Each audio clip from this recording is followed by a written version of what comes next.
right, guys. All right, guys. This is the week. This is it. This is where it's happening, okay? Okay, you ready? Okay. So what's going to happen is I'm going to speak about two subjects.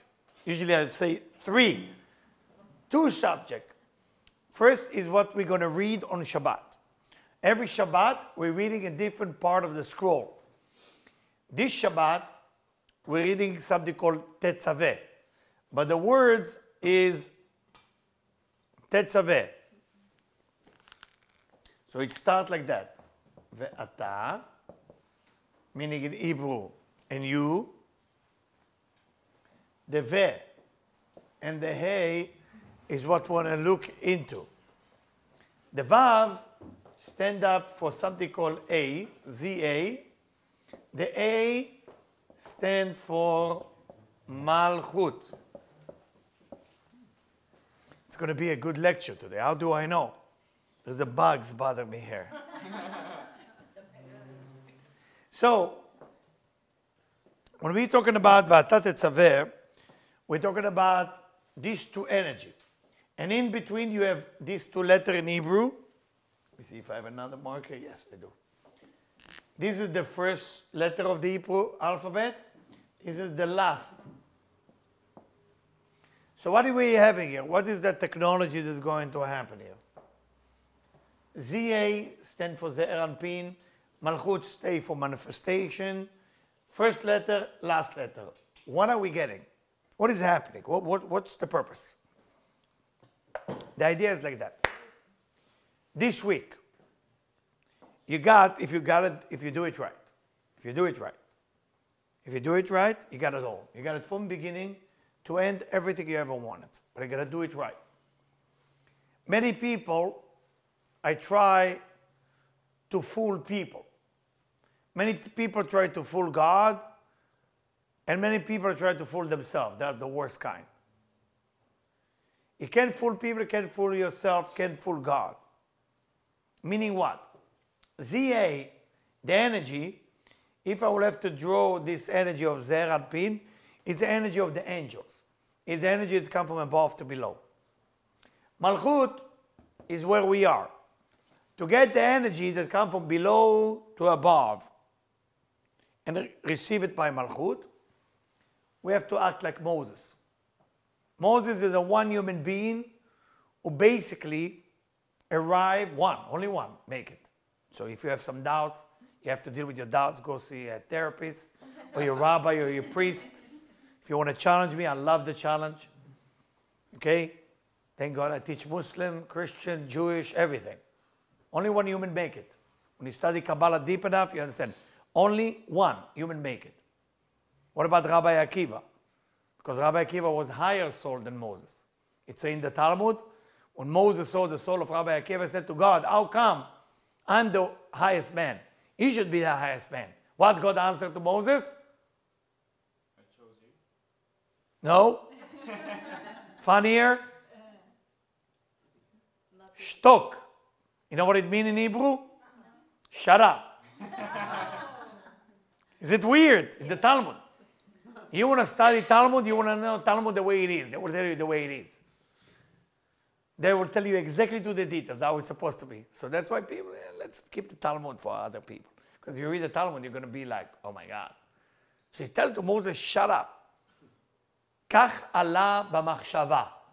The letters mean that's how it was elevated in the thought of the Creator. That's it. No question asked. We don't know the answer. Rabbi Akiva was higher than Moses because he was Cain. Moses was Abel. So the firstborn was Cain. Firstborn is always higher than the secondborn, right? You know that, right? So the rules in your family, if you are not the first child, you have to respect the first child. But if you hate the first child, you still have to respect them.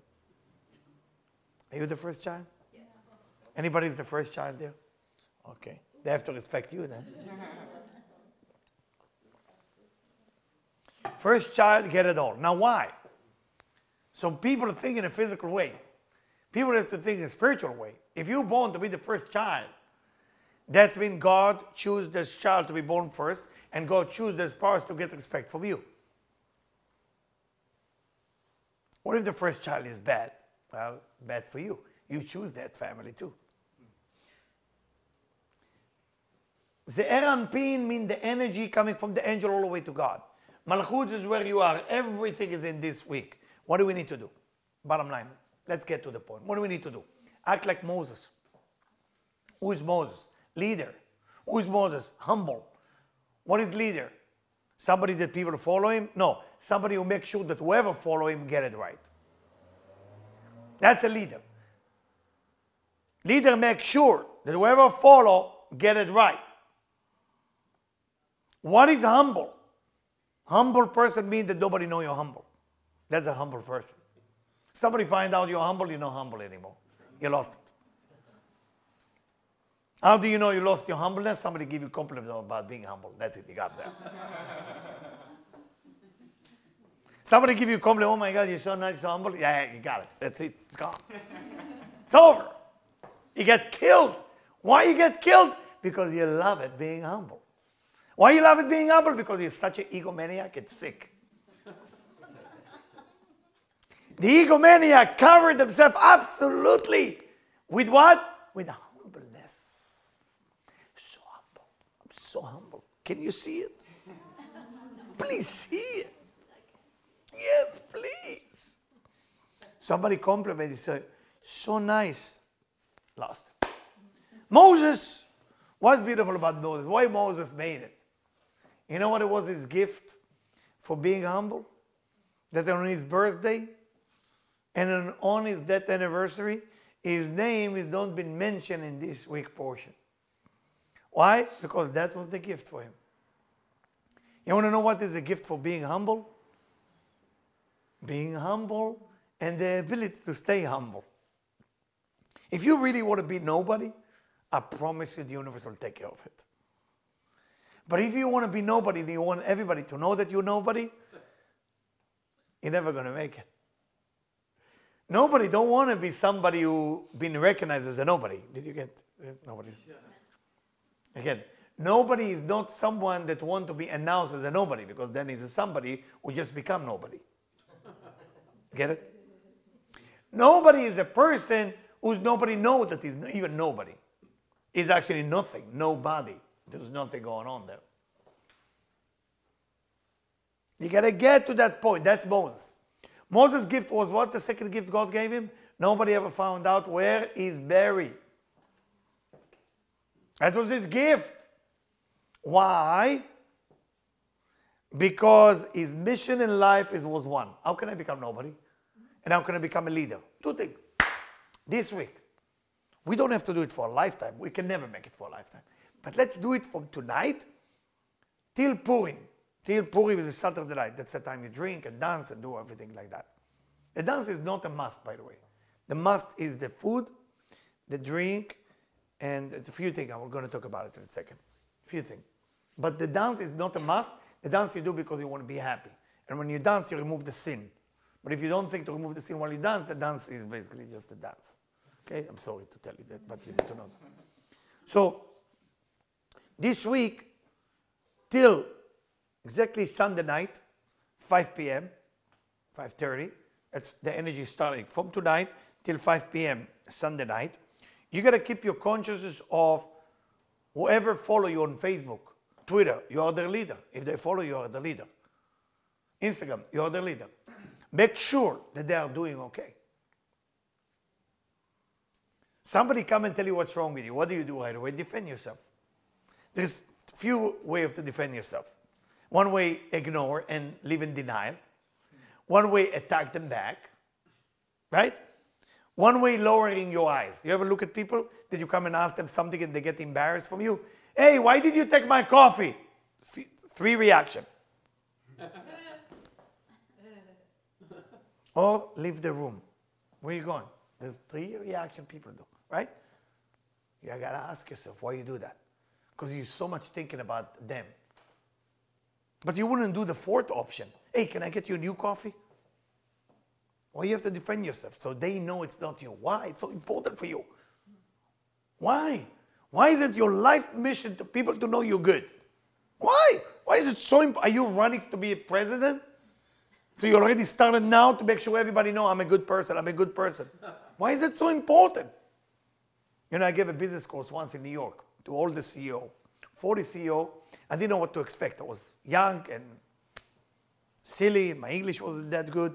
I didn't know the difference. I gave it in LA, I gave it in Florida, I gave it everywhere. But when I came to New York, I didn't know the difference of the style of what's going on. So normally the line I'm starting with in every business course I give, I say, well, anybody here ever heard this before, that I want to change my movie? So, you know, in New York, they don't have introduction to a class. They get 5 minutes, they in the class already. They kill you before even you start. So a lady stand up and say, excuse me. He said, we just started. Why you want to ask something? 3 minutes. I want to say something. I said, okay, what do you have to say? I say, you talk about changing the movie. What if your movie is a low-budget movie? Can you change that? She told me. You know, like I laugh. I couldn't help it. But she opened the room for so many more things. If you ever teach in New York, you ever speak in New York, what I love about New York is when you jump, I love LA, I don't want to change it. I love LA. I'm just saying something I saw there which is nice. But what happened when you teach there, people just less think about themselves from what you think of them, and they think about their mission. In LA, we think about ourselves and we forget what is our mission. Be careful with that. If your title is more important than your mission, you're over.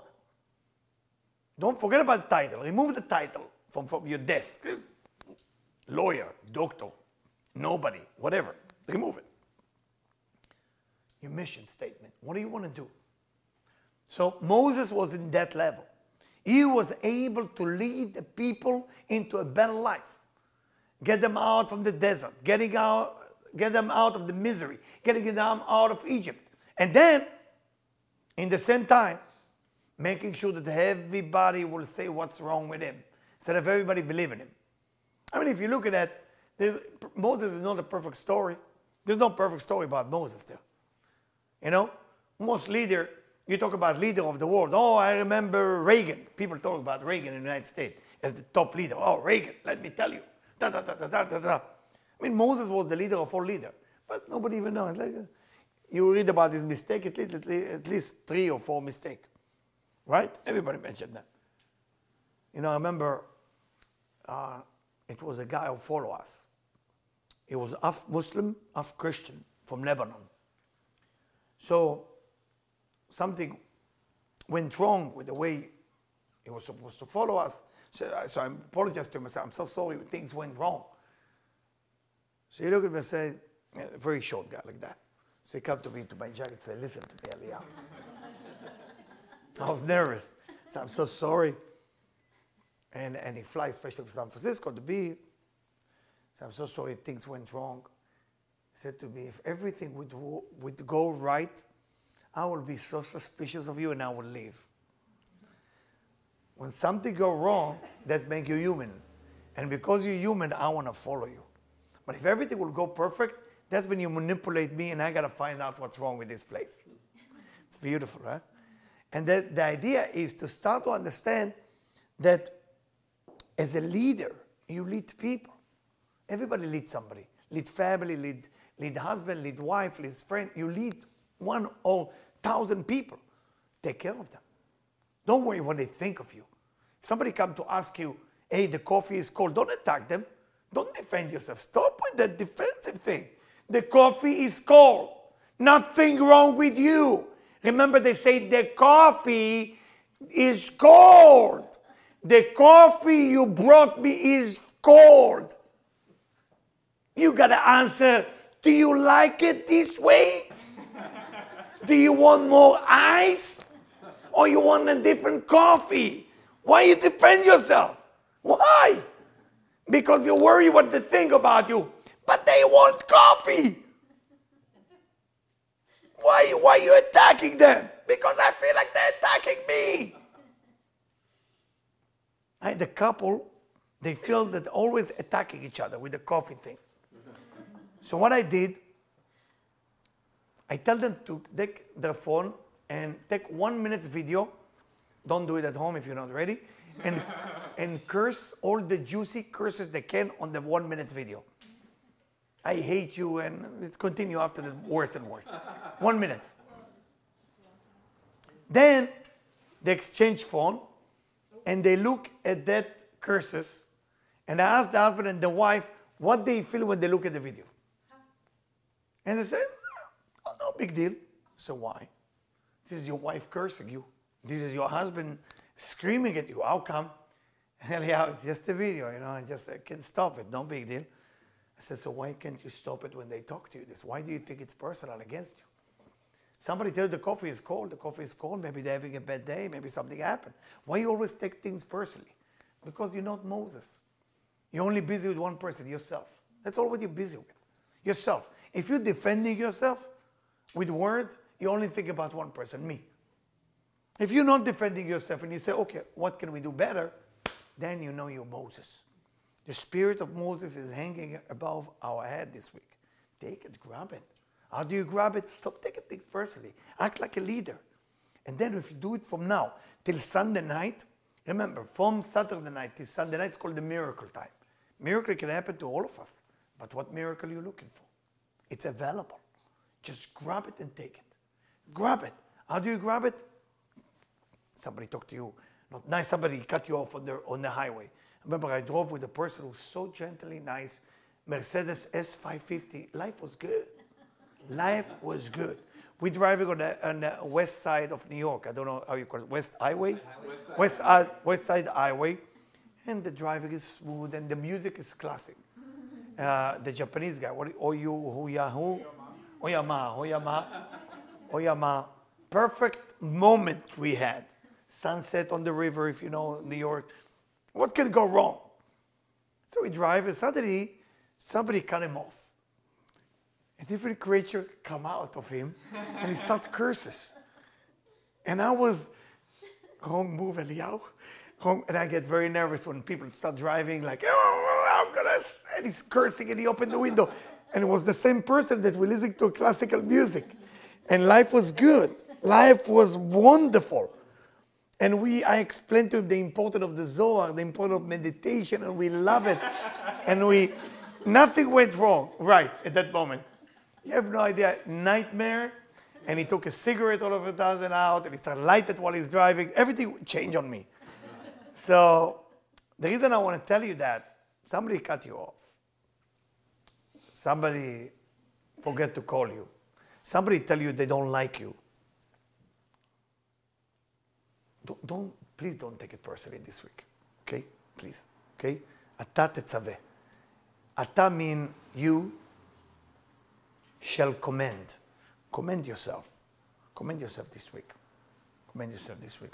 I remember I was working with young kids in a rehab. And the worst thing that you get to experience is somebody die. So the next person you meet, you're begging them to give you 10 days. Let's say if they are on heroin or cocaine. So together with the psychiatrist, the minister, the rabbi, the different people who help, we're all negotiating. Give me 10 days. Give me 10 days heroin free. And then after they give you 10, say, give me another 5. Come on, give me another 5. And the way they scream at you back, they think you hate them. And you need to convince them you don't hate them. You just beg, it's good for them. And they have no idea what you're talking about. And it's a sad moment. Now we are not as bad as that, but we have that issue. And we have to stop with the defense mechanism. We can't defend ourselves. We have to start feeling, hey, what's good for you? What's good for you? What can I do for you? So somebody attack you, you don't feel comfortable. Hey, why they attack me? I don't want to solve that attack.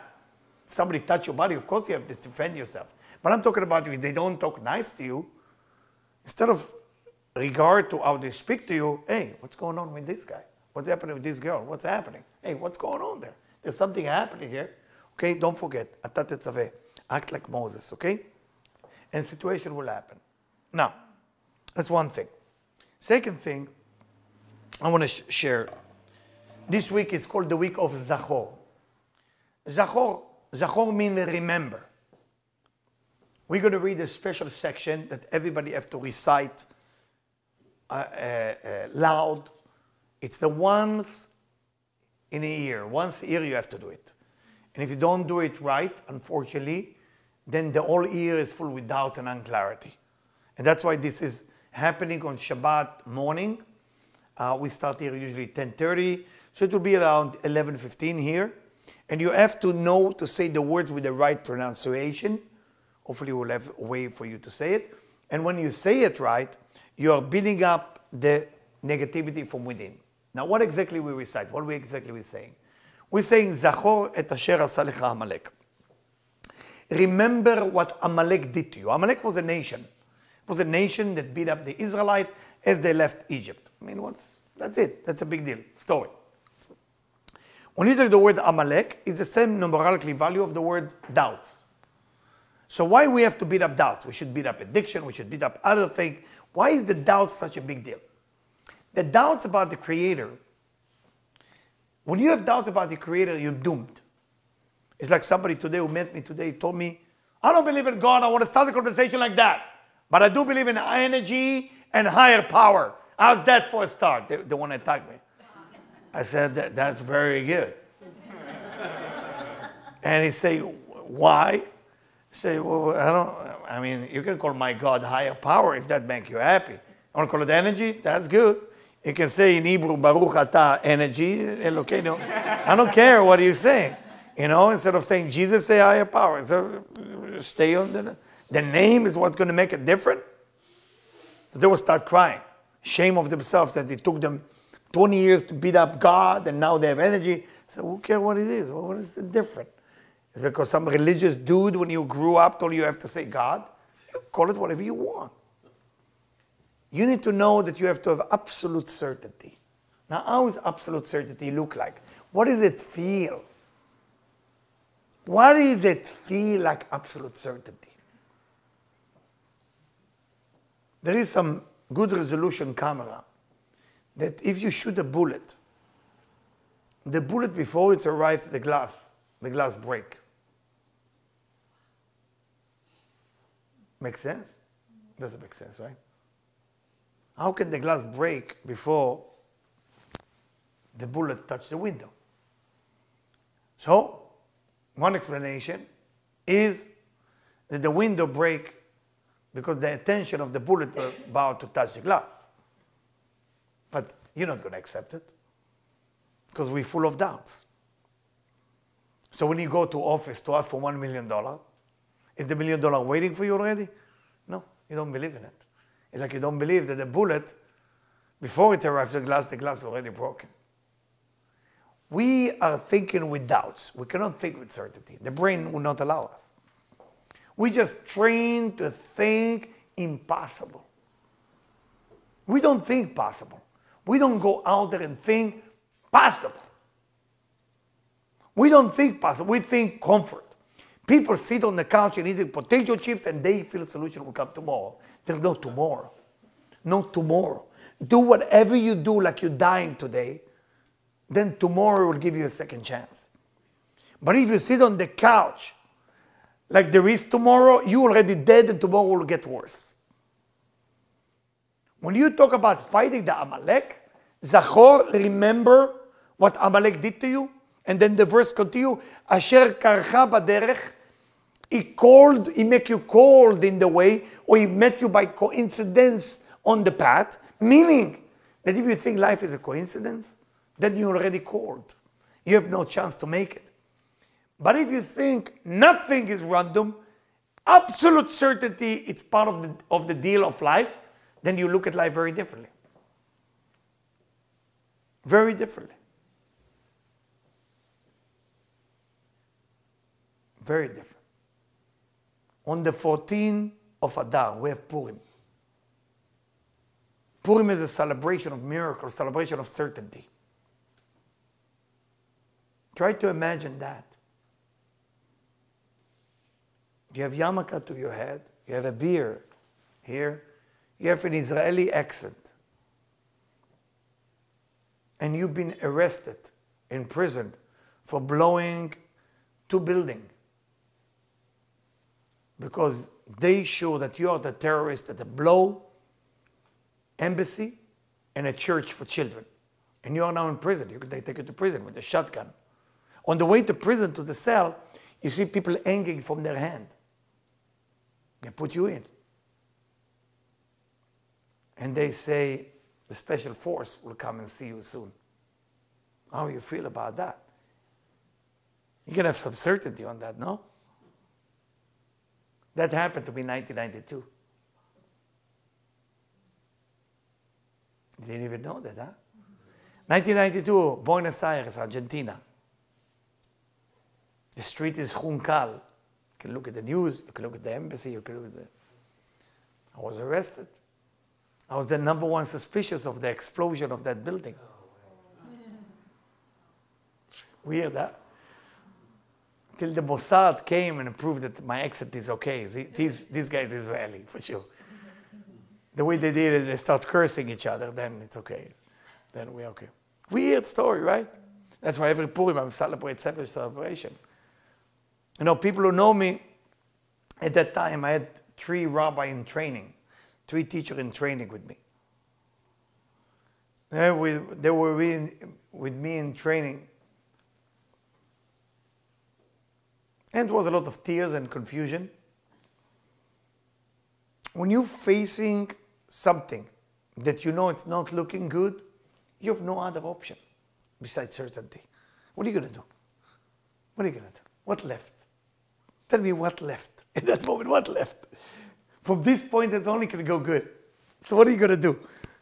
What are you going to do? So I grabbed the guy who put me in to the cell. I hold his hand strong. Of course, the teacher thought they will shoot us now.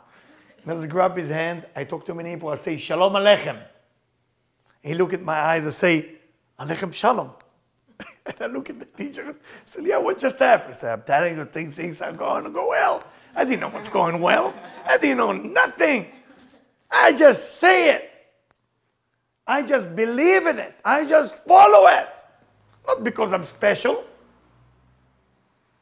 Not because I'm unique. Nobody is unique. Nobody is unique. And everybody is unique. You got to do what you're going to do at that moment. You're going to come into a moment in your life when things will not look good. What are you going to do? Remember, people live in uncertainty all the time. All the time. 100% of the time. Why? Because the serpent, the snake, since Adam and Eve injected that poison inside of our blood, it's swimming inside of us. Uncertainty is all day long. All day long. Just because one event I told you doesn't mean I don't have uncertainty. All day long, the doubt is there. You wake up in the morning, you're certain. All right. You know, I see some men go like this. Okay. They never box in their life, but they make that move. That move is certainty. Okay, God. Okay, I got it. Right? They move, they make that move. And then when they come back home 5, they go. So ask them, what happened? You wake up like 5:30 in the morning. So I wake up Eliyahu, I was so uncertainty. 11:15, I was crashed already. Killing the market crashed. This happened, real estate, that. Nothing left. I have no energy left in me. And some people wake up in the morning, so much doubts like that, and they come back home like that, 5. What happened? Because life is going to be up and down. That's why this portion say, Zachor, remember what Amalek did to you, what the doubts did to you, how it buried you, how it's killing you. You got to believe in yourself. You got to believe in the Creator. You got to believe in life. You got to believe that you can overcome whatever seems not to be overcome. And if you don't believe in it, you definitely need this week. This week will educate you. Will educate you, will put it in your mind. I need it. I need it. This is not the first time I had to deal with uncertainty. It's not the first time that I had to go through something. I had one time in New Jersey, those of you who know Addison, New Jersey. Okay? I was arrested because one of the ladies that I knocked on her door to tell her about spirituality, I didn't know she was cuckoo, but she called right away the police, and her neighbor called the police, and they say there is this guy with a machine gun in his briefcase. Can you imagine how many police cars were surrounding the place? And as I'm coming out, freeze! You know, like put me on the floor. You have no idea. Coming to the thing, they put me into, that's not the only time. I said, guys, don't talk! Where's the gun? I said, what? Is it a bomb? Is it a bomb? I said, not a bomb. It's the books. Sorry, it's just the books. You open it. You open it. And everybody moved to the side and gun. You know, it's not funny. Not funny at all. But what do you think? What happens if somebody do a mistake, right? You can have doubts. Or you can have, if they're doing a mistake, it's meant to be a mistake. If they do it right, it has to be right. Can we get to that level? That whatever happened to you is the best thing that can ever happen to me. Because that was my verse in prison in Argentina. I said, whatever happened to you is the best thing that can ever happen to you. I let every teacher repeat after me. 72 times. Say it. Whatever happened to you is the best thing that ever happened to you. And whatever happened to me now is the best thing that can ever happen to me. You can say it. Keep saying it. But you can have doubts right now. While I'm speaking about it, you can have doubts. You can say, man, I'm not sure I'm going to do that.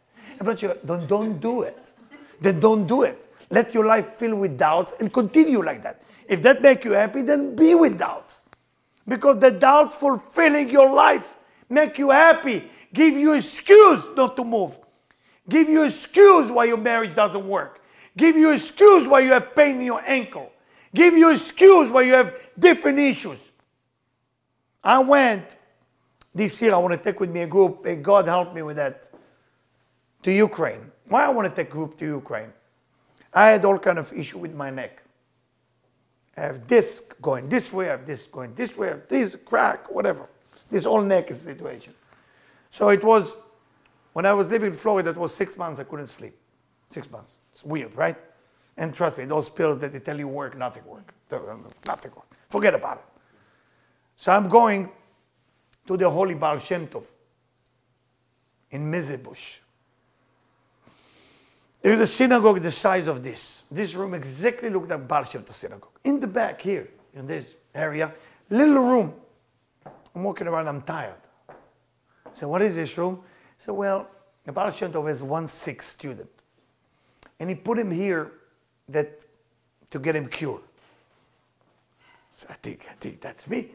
I don't know. I have a surgery, nothing.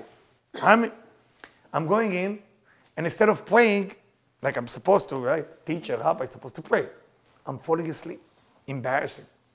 The place, I've been there all my life waiting to be there. Instead of praying, not falling asleep. Friday night, come on, Eliyahu, lechadodi, something, do something.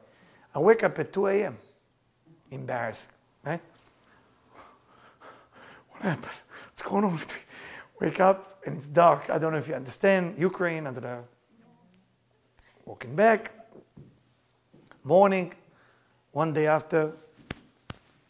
This is impossible. I don't believe it. Gone. What I'm trying to tell you, my dear friend, your power of your mind is such a power. Nobody can win it. I promise you, nobody can win it. You got it together there, you got it right. Remember, when you come here, Shabbat, this Shabbat, when you come here, Purim, what I'm presenting to you as Eliyahu, as Debbie, as our organization, is not just the reading. Every place they do reading. Every place they read Torah. Every place they read Megillah. We just got the Megillah today. But it's about, I want to give my people the certainty that I experience. I don't want to teach about it. I got it, I want to give it to you. It's yours. It's yours to take, it's yours to use. That's really what it's all about. Now there's few tools you got to do. You got to do the 3 coin, what's called the machatzit shekel.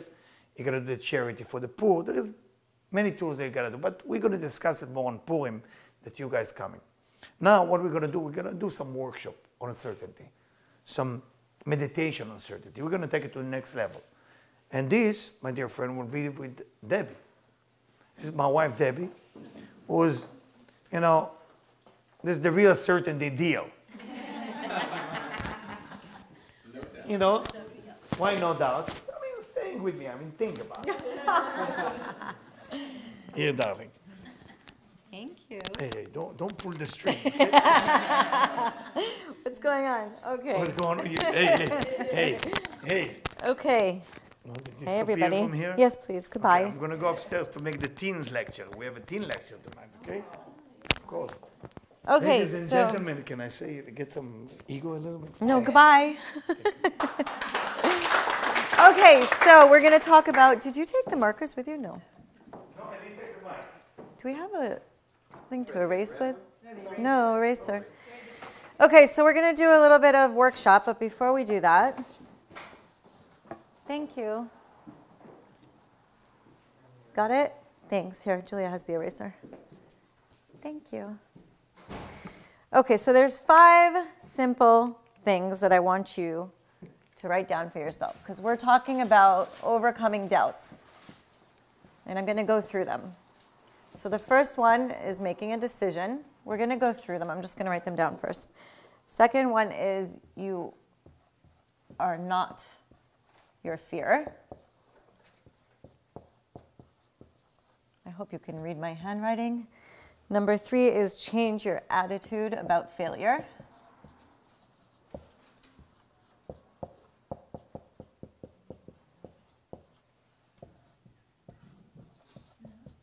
I promise you'll see it as soon as I write it. I'm a lefty. It's hard. I know. I'm sorry. Build your confidence muscle.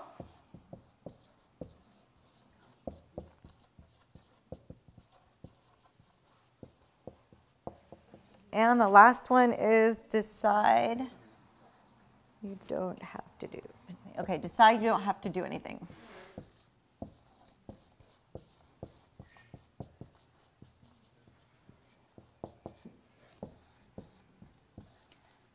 Okay, so let's start. First one is make a decision. So what happens is we go through life with our doubts and we say, I wish I could do this, I wish I could do that, but we don't make a decision. So the first thing that we need to do to overcome doubts is to make a decision and write it down. When you write it down, you're making a commitment to yourself, not to anybody else.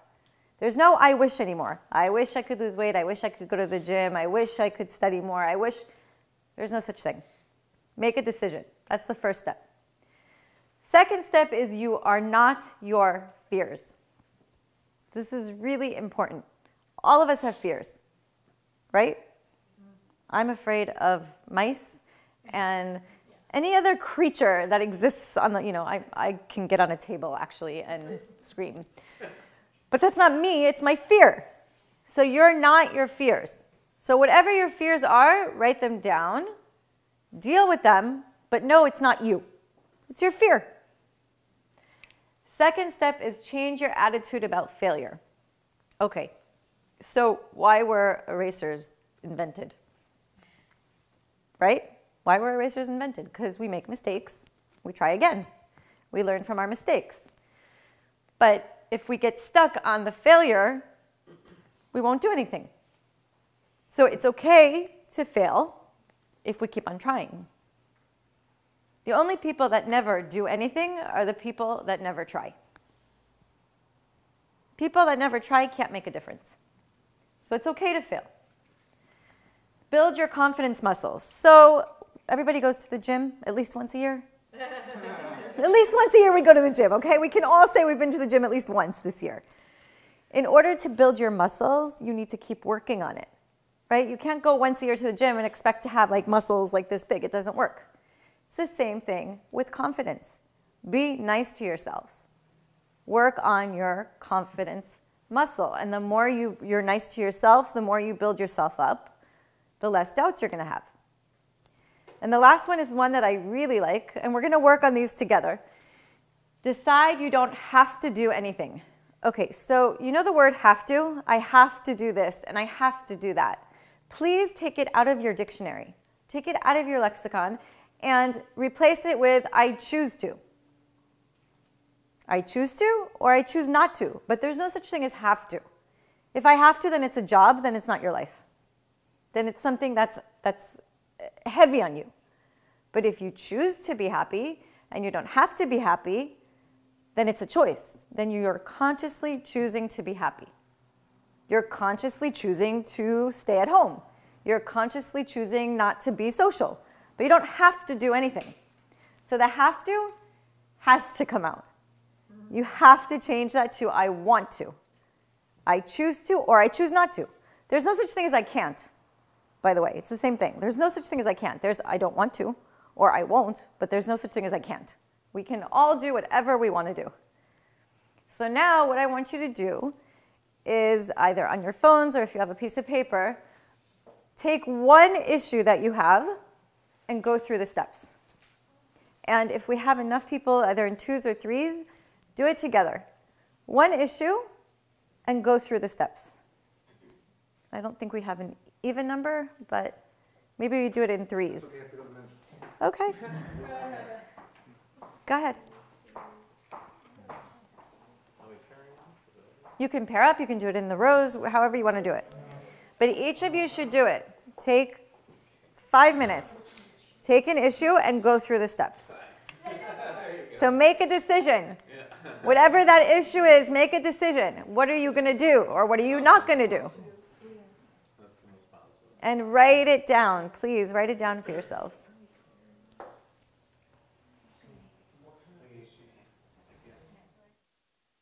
Okay. Does anybody want to share? No. Everybody's afraid. Okay, as long as you do it for yourself and you do it at home and you use it. I'm going to erase this. Everybody has it? Yeah. Okay. As long as you do it and you're true to yourself, you'll be able to start building yourself up. Okay, now I want to share with you a couple more things. So the opposite of doubts is having trust or having faith in something, right? Even if it's yourself. And I just thought about something. What if instead of saying I doubt something, you would say I trust the universe? Every time you're about to go and say I doubt this can happen, instead of saying I doubt, say I trust the universe. I trust that the universe wants this to happen. Because the minute you don't trust, the minute you don't recognize that the universe is there, then it's easy to have doubts. And it's sort of like you kind of have to counteract the doubts before they start. Because once the doubts come in, it's really hard. It's very hard. And so believe in possibility. How many of you have heard it a million times? Believing that everything is possible. Anything you want for yourself and for your life is possible. Right? And then what happens? Well, I don't think so, and I doubt it. That's the minute that we need to switch it around. Focus on the possibility. You know, when we teach kids, a lot of us do the no. Don't do this, and don't do that, and no, and no, and no, and no. But what we forget to do is, okay, what should I do? So instead of saying it's impossible, sit down and say, okay, what is possible? What is possible? There's got to be at least one thing that's possible in this situation. One thing. So if we can trust, and instead of, you know the edging got out? So instead of edging, everybody knows edging got out, the ego? Edging got out? Ego. Edging the universe out. I didn't come up with it. Okay, edging the universe out. The minute that you don't have trust, you're edging the universe out. Your ego gets into it because what's I don't believe it's going to happen. It's I think that I'm in control. And yeah, with my 5 senses and my little abilities, I can't imagine that it can happen. But there's something bigger than us. So if we can imagine that the Creator is there, then we can imagine anything can happen. And then believing in the possibility. Believing that it can happen. So believing in the possibility. And the last thing is to allow yourself to grow. Because what happens is when we edge the universe out, when we edge God out, we don't believe in ourselves. We don't allow ourselves to grow. So what are we doing? We're driving the car and we're putting the brakes on. We're stopping ourselves. Nobody else is stopping us. We're stopping ourselves. The minute that we have doubts, we're stopping ourselves. So allowing yourself to grow. Imagine what your life would be like if you didn't put the brakes on the car all the time. You would be able to grow. So I want to do a meditation. If you can put everything down. Am I okay here? Unfold your arms, uncross your legs. Allow yourself to take 3 deep breaths in and out.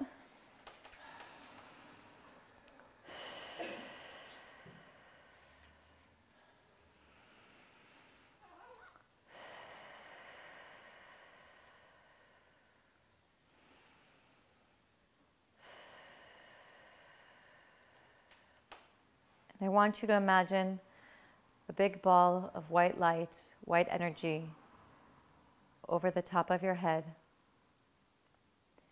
Imagine it coming down from the top of your head, down to your shoulders, your arms, your fingers. Feel it go through your body, your torso, your hips. Feel it go down your legs, all the way down to the tips of your toes. Feel all that warmth, all that energy, all that love. And now I want you to imagine your perfect self. Imagine your soul in its perfect state. No fears, no lack, no judgment. And I want you to take those steps. What's that one thing that you're having difficulty with? That one thing that you haven't overcome yet? And as we said, your first step is to make a decision. Commit to yourself. What's the decision you're going to make about this situation? And I want you to imagine yourself writing it down, taking it in, making that decision, and knowing that whatever that decision you made is the best for you. And now, your perfect self has no fears. Feel that, see that. Look at your perfect self with no fears, no limitations, no lacks. And ask them to help you. Borrow that energy of no fears. Borrow that energy of no lack. Allow yourself to take it with you to help you on your path.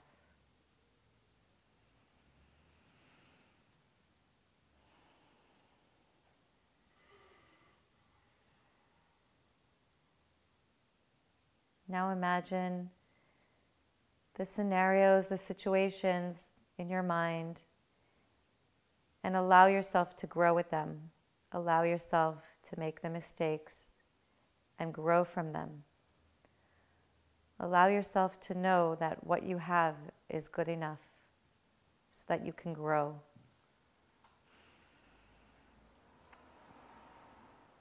Be nice to yourself. Connect to that perfect self of you, the perfect soul. And give yourself compliments.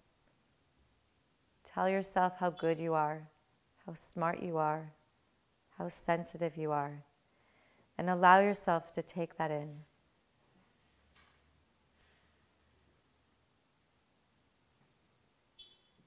And now I want you to imagine yourself enjoying every moment of your life, being happy,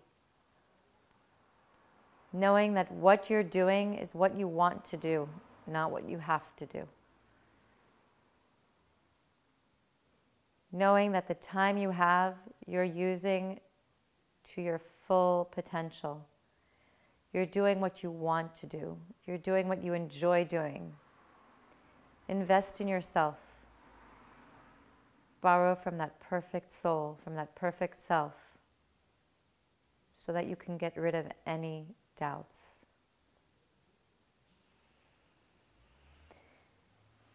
And now I want you in your mind's eye to take a picture of all of that perfect state, all of the decisions you made, the mistakes you learned from, and encapsulate that inside of you. That's what you're going to take with you this week and for the rest of your life. That's what you're going to take with you to help you overcome doubts, to help with your happiness, so that you can share it with the world. And now allow yourself to take 3 deep breaths. And when I count to 3, you can open your eyes. 1, 2,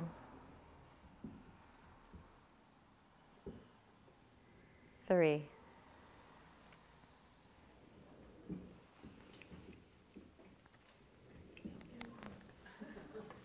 Anybody want to share? Did anybody experience anything?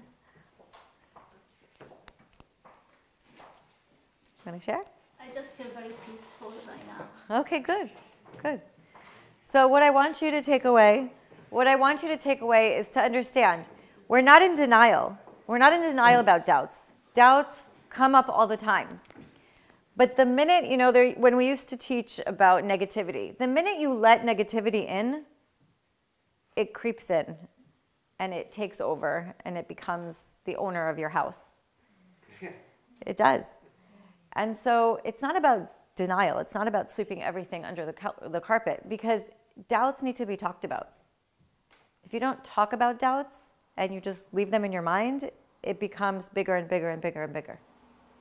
Release them. Release the doubts. Even write them down. Meditate. But this week, focus on not letting the doubts in. Yes? What about if you have people in your life that put down? Nobody can do anything to you. Let me explain something to you. Nobody can make you have doubts. Nobody can make you anything. Nobody can make you happy. Nobody can make you sad. Nobody can make you have doubts. It's a choice. Whatever you let into your life is a choice. I can be reactive, and I can tell you you have pink hair. You wouldn't believe me because you know you don't have pink hair. So whatever you allow to come into your life is your choice. Because the minute that we don't let doubts in, then we become responsible. Doubts is basically running away from responsibility. We have to take responsibility over our lives. Okay, so I hope to see everybody this weekend. I know we're having a marathon. And thank you.